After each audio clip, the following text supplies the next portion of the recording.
Painted Table is a restaurant and bar, and we focus on a lot of tropical and Caribbean vibes. The drinks have a definite tropical bent to them. We borrow a lot from Tiki, especially in atmospherics, sort of the way the drinks are built. But what we really look for is what we call Protiki, which is what we deem as having influenced the Tiki movement that began in 1934, but in tracing it back, looking back to people like Charles H. Baker Jr., looking to the drinks in Ernest Hemingway's literature and finding those things that we think could have been a part of that lineage that led to the Tiki movement.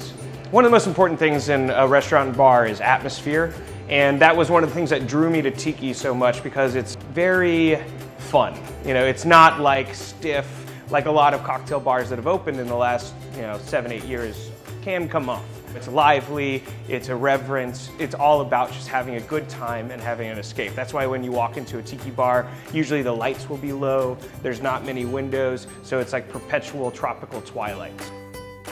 One of our more popular drinks is the Bascolada, which is a pretty drink served in a tall Pilsner glass, and we put a few dashes of Peychaud's on top, so there's a stark contrast in color, and also the aromatics are great and pairs really beautifully with the fresh pineapple, the fresh lime. All of those tie together really well.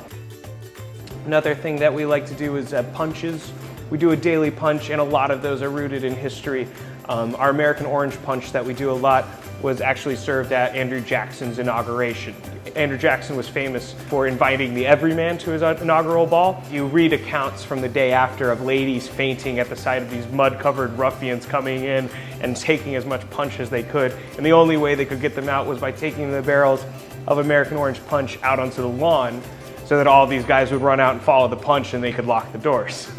Stories like that I think are one element of a great cocktail experience. A drink should be, pretty, delicious, and tasty, but what really enriches it is a lot of stories and history. A drink can be a lot more than just an intoxicant. It can be something that kind of like ties you historically and culturally to New Orleans, to the US, and to kind of like where it all came from.